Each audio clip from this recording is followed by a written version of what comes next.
आज फिश मार्केटला गेले होते आणि काय आणले ते दाखवते तुम्हाला। हे आहे रावसचा खारा, मस्त ताजा रावसचा खारा आहे आणि मस्त डोक्याकडचा भाग पण आहे। ह्याच्या डोक्याकडच्या भागाचं कालवण करणार आहे आणि हे जे पीस आहेत ते फ्राय करणार आहे। आणि त्यासोबतच आणले मस्त कोळंबी आहे, ती साफ करून दिलेली आहे। तर आता हे दोन्ही जी मच्छी आहे ना, छान असं व्यवस्थित साफ करून स्वच्छ धुवून घेणार आहे आणि आज ह्याचं मस्त रावसचं कालवण करणार आहे आणि कोळंबी आहे ती कांदा टोमॅटो घालून छान अशी फ्राय करणार आहे।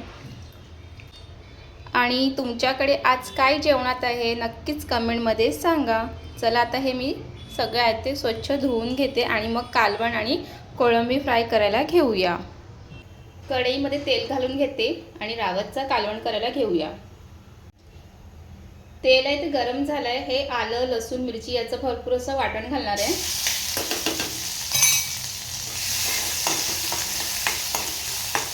वाटण आहे ते परतून घ्यायचं आहे।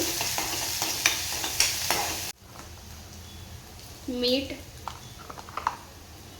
हळद,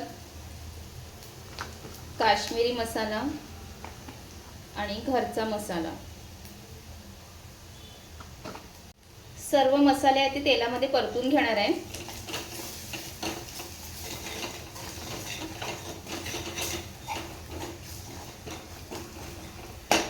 त्यानंतर ह्यामध्ये घालणार आहे रावस मच्छी, त्यासोबत टोमॅटो आणि 2 हिरव्या मिरच्या घालणार आहे।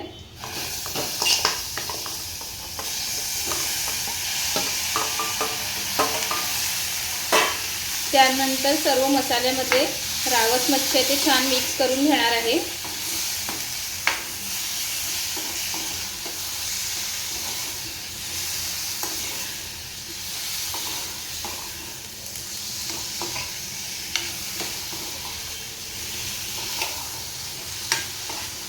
तर इथे मसाल्यामध्ये मिक्स करून झालेला आहे। यामध्ये आंबटमध्ये घालणार आहे चिंचेचं आंबट। चिंच ते पाण्यामध्ये भिजवून ठेवलेली आहे आणि आता चिंचेचं आंबट आहे ते त्याचा रस काढून घेणार आहे।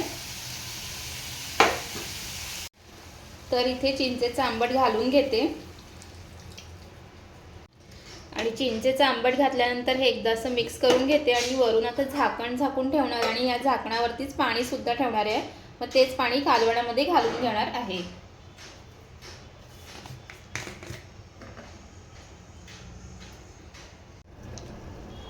5 मिनिटं झालेली, झाकण उघडून बघूया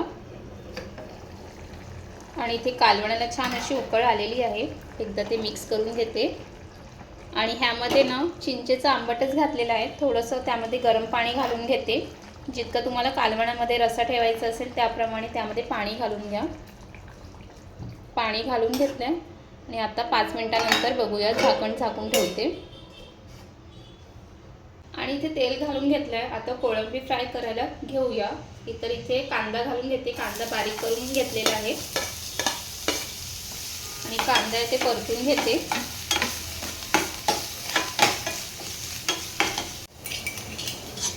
आणि त्यामध्ये आलं लसूण मिरची याचं वाटण घालते आणि वाटण आणि कांदा छान परतून घेणार आहे।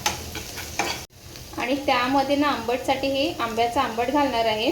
तर हे मी कट करून घेणार आहे बारीक असं। तर इथे आंबोशी आहे ती बारीक करून घेतली, ते सुद्धा घालून घेते आणि त्यासोबतच घालणार आहे टोमॅटो सुद्धा। तर टोमॅटो घालून घेते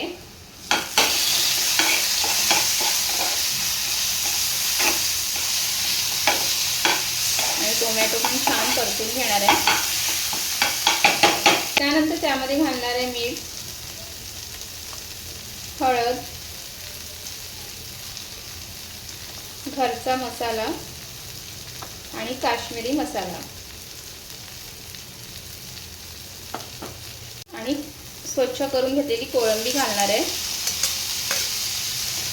आणि कोळंबी मसाल्यामध्ये कांदा टोमॅटो सोबत मिक्स करून घेणार आहे।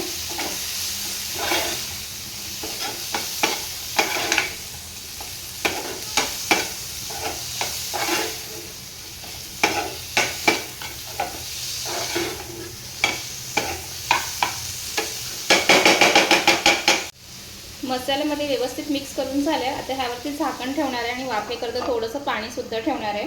तर 3-4 मिनिटांनी बघूया। आता एका साईडला रावसचं कालवण ठेवले ते बघून घेऊया। तर इथे झाकण उघडून घेते आणि इथे मस्त कालवणाला उकळ आलेली आहे. तर एकदा हे मिक्स करून घेते आणि बघा मस्त झालेलं आहे. तुम्हाला जितकं कालवणामध्ये रस्सा पाहिजे त्याप्रमाणे रस्सा ठेवून घ्या.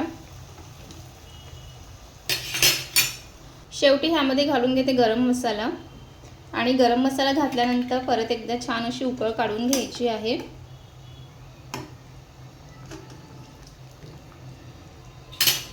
परत झाकण झाकून ठेवते आणि एक उकळ काढून घेऊया. आणि इथे 4-5 मिनिटं झालेली आहेत. कोळंबीचं झाकण उघडून बघते आणि इथे पाहू शकतात की मस्त असं पाणीसुद्धा सुटलेलं आहे. आणि ह्यामध्ये अजिबात पाणी घालणार नाही आहे. वाफेवरती जो काही पाणी ठेवलं आहे त्याच्यावरतीच ही कोळंबी आहे ती शिजवून घेणार आहे. एकदा हे मिक्स करून घेते आणि परत झाकण झाकून ठेवते आणि 4-5 मिनिटांनी परत बघूया.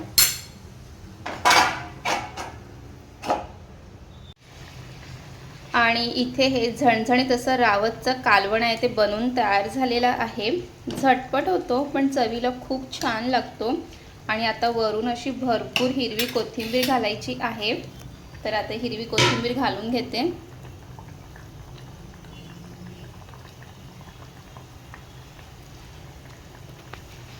कोथिंबीर घातल्यानंतर ते सुद्धा कालवणामध्ये छान मिक्स करून घ्यायचं आहे.